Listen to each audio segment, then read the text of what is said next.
હાલો મિત્રો, આજે તમને બતાવું વિશ્વનું સૌથી મોટું શિપ બ્રેકિંગ યાર્ડ. તો દુનિયામાં તો કેટલા છે આપણે? એક છે બાંગ્લાદેશ, તુર્કી છે, ત્રીજા નંબર ઉપર છે પાકિસ્તાન છે, અને એમાંથી એક કે નથી. તો આ છે મિત્રો આપણું વિશ્વનું સૌથી મોટામાં મોટું ship breaking yard Alang Sosiya.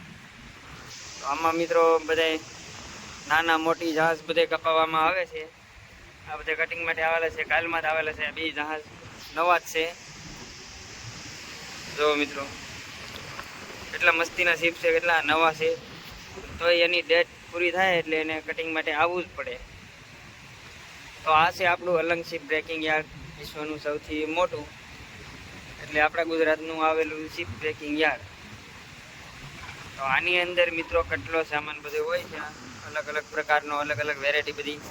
આમાં ટોટલ વસ્તુ આપણને મળી જાય ઘર પૂરતી.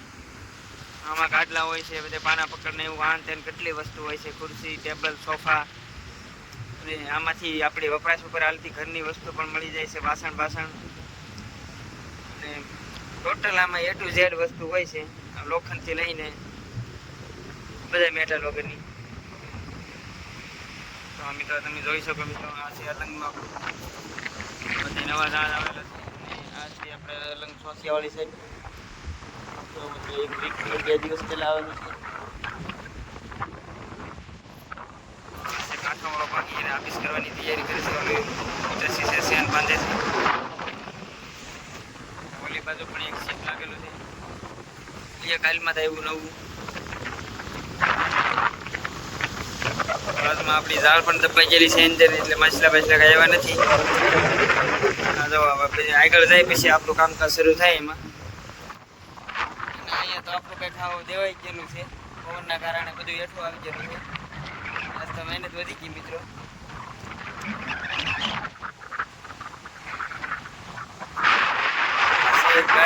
લાગવાવાળું 6 થી 7 લાગી જાય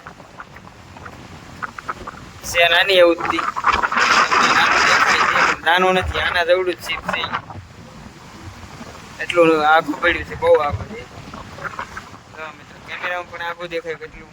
આમાં તો તમને દેખાય જ નહીં, આપણે ઝૂમિંગ કર્યું એટલે દેખાય.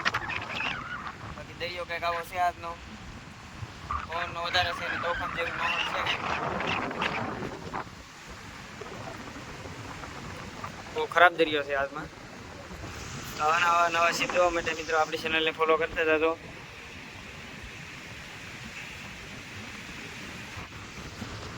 ફાઇનલી મિત્રો તમારું યુટ્યુબ ચેનલમાં હાર્દિક સ્વાગત છે. તો આપણે નીકળી ગયા ઝાડે જતા તમને એક અલગ વસ્તુ બતાવું, નવી શિપ.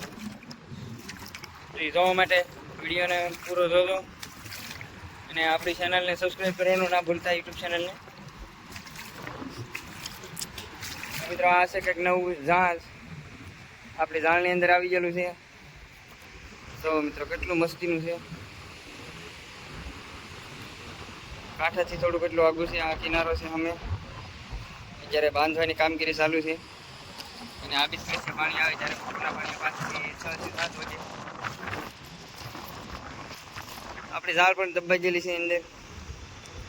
તમને બતાવું, અમે આપણી ઝાડ છે આ લીલા કલરની, અહીં સામેથી દબાઈ ગયેલી છે.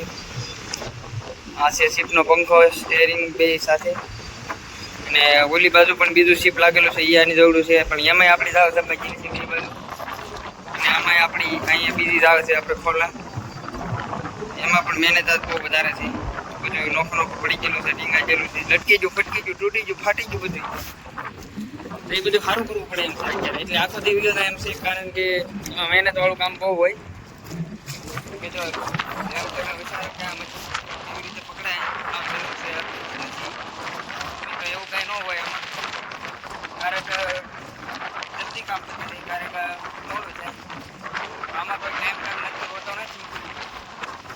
આપણે કંઈ ઓફિસ જેવું કામ હોય નહીં કે 5 વાગે છૂટા થઈ જાય, 6 વાગે છૂટા થઈ જાય, એવું ન હોય આમાં. 12 વાગે થઈ, 3 વાગે થઈ, 4 વાગે થઈ, 5 વાગે થઈ. ક્યારેક આખી નાઈટ પણ કામ કરવું પડે. એવું બધું છે. અને કરંટનો ફૂલ વધારો છે. આ ફૂલ વધુ પવન છે. આ છે રિક્ષિપ ડ્રિલિંગ જેકઅપ ટૂંકમાં કહે છે બધી. જો મિત્રો એ કોણ બહુ આગળ પડ્યું છે. આ બધા શીપ છે બધા કાંઠે જવા માટે. આ બધા કટિંગ ચાલુ છે. આ પેલું શીપ હતું એલએનજી, એ કટિંગ થતા થતા એટલું વધ્યું.